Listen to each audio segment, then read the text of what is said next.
It's a rarity that you get a kid to come through and do what Tim does. We used to talk as kids, when I was in high school prospect a long time ago, Tom Cole's name was on the record board, or at least we knew of Tom Cole, because I don't think we had a record board at that time. It was a sad time in prospect swimming. Tom Cole dominated. We used to hear about Tom Cole, and when I first came swimming here, or coaching here, we talked about Tom Cole like it was an unattainable goal. Like Tom Cole is this different stratosphere, and he was. In 1978, the times he was boasting are insane.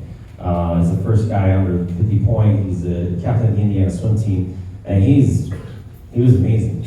Till this day, those times are amazing. And then Tim came along, and I think he mentioned like I'm gonna break one of those records. Tim broke a Prospect High School record in his first swim at Prospect. The first swim he ever touched our water, he broke the 200 IM record. And I knew he was going to break it because he was faster than the record coming in. He's like, I'm going to break that record. And I was like, oh, okay. He broke the record, and in his last swim for Prospect, he broke a record, which was Tom Cole's record, which there was a little bit of sketchiness in because we were like, oh, he touched the wall. We had told him, because it's on the board, it's 49.90. And he touched this state and he went 49.91. And my gut was like, no, like why? And I could see him even mouth to the guy next to him, who was from New Trier, and it's like, Tim was like, I missed this school record by like .01. And I was like, that's just, oh. But then we have some sleuths, some detectives in our group, who were like, no, there's no way I think that's wrong. And lo and behold, Tom Cole himself emails me and says, yeah, that was wrong. It's 49.99. Tim broke the record. And I told Tim before that Tom Cole had been watching. He'd been seeing the results and said, like, his sophomore year, that kid's gonna break that record. And I was like, oh, thank you for the kind words, blah, blah, blah. Pandemic hits, and they're like, oh, that's awful. And then he ends up taking it. And I think it was a really nice end because that's, not only did he break a record, but he had broke Tom Cole's record, or one of his records. So he owns the 100 breaststroke record, which he broke at Rolling Meadows. That was Jacob Kaczynski's. He took the 100 fly at state.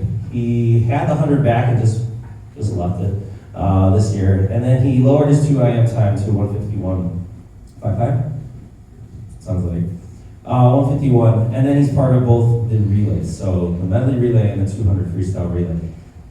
Minus a bad back, we would have had the 400 freestyle relay his sophomore year. So he owns 6 Prospect school records, which I reached out to Frank Mirandola and was like, you tell me somebody who's got more than that. He's like, I can't tell you definitively, but 99% sure that's it. So he's the most decorated in terms of records of any Prospect athlete in any sport. He owns the most records.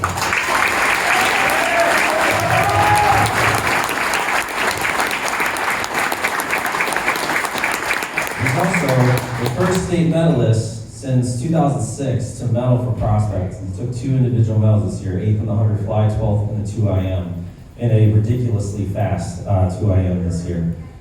He was voted by the MSL coaches from the East and the West as the MSL swimmer of the year from the East, along with Griffin O'Leary from the West, which he'll be receiving a medal and a certificate soon.